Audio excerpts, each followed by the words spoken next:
ebadde saba Valencia Barcelona ne Valencia teams zili Spain zisamba mu La Liga sikatanjite Bundesliga La Liga kakati abaana bana aba Masaka Kids babaddemu ne performance so kompe performance yaabwe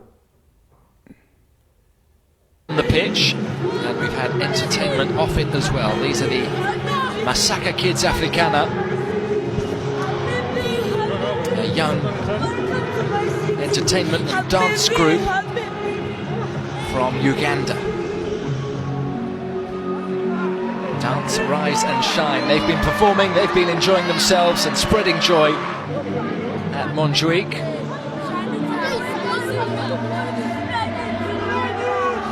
And so it's been plentiful entertainment because the football has been non-stop in terms of incident.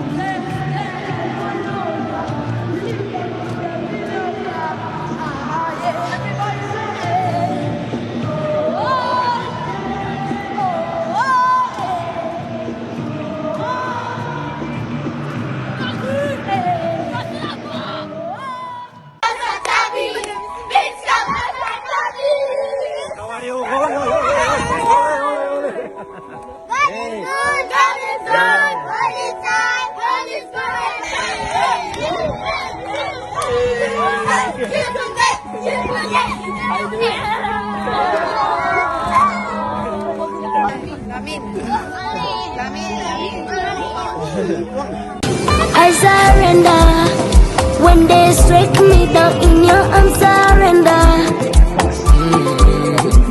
You my protector in the cold weather. You be my umbrella, my defender.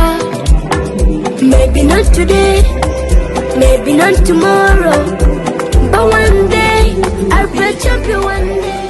Habibi, welcome to my city. Habibi, enjoy my city. Habibi, Habibi, welcome to my city. Habibi, Habibi, Habibi, welcome to my city.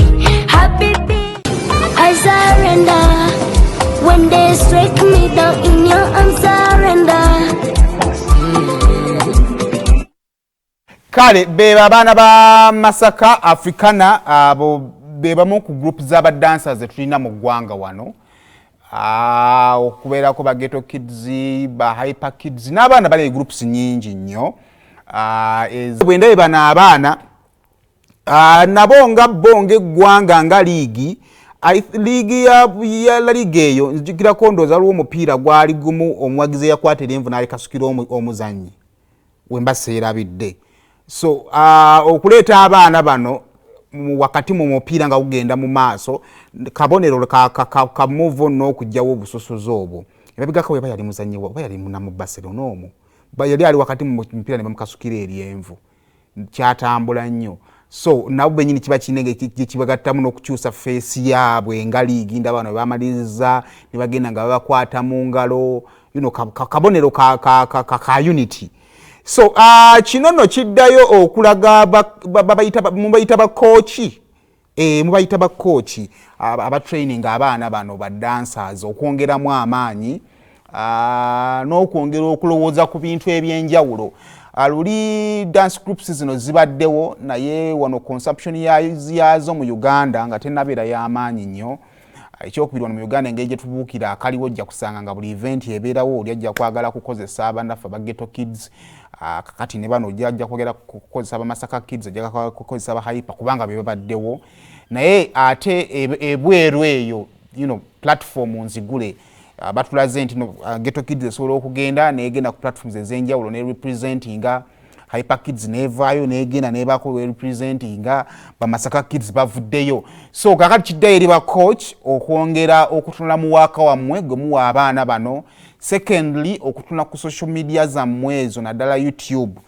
Mukozese nnyo YouTube erina features ez'enjawulo erina wo uploadingira video erina wo content wa video tumu creating emirundi esatu osobola ku uploadinga video osobola okugoyinga live osana ku uploadinga shorts kakati shots zino zitambula nnyo shots bubeera ku clip obwo obutono era ojja kusanga ng'osanga YouTube channel y'omuntu nga kati nga tenge bw'ogenda ku page ye ja upload za videos zino eza bulijjo ate entono era ne views si nnyingi naye ate bw'ogenda wano waateeka shots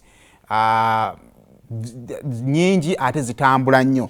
Actually abantu abali ku TikTok, because wano mu Uganda TikTok tenatandika kusasula kiryawo kuleka nga account wagigulirawo bweru, naye ate YouTube bw'oteeka content y'omu gwe mukozesa gwe mukola okwa-uploadinga ku TikTok ne ku shots bw'ayagala okufaanagana. Ngamba kuba content creators nga uploadinga dances, ebintu ebyo aba comedy banteekamu gundi effects na biki ebyo content ng'osobola okwecreatingira content wo if you want to make some money n'okugoyinga viral naddala content wo ng'asobola cutting across nga si wa bannayuganda bokka, wali omuntu ng'osobola okukola silent comedy nga omuzungu asobola okukiraba nekimunyumira n'omuddugavu nakira nekimunyumira, osobola okukozesa shots ezo.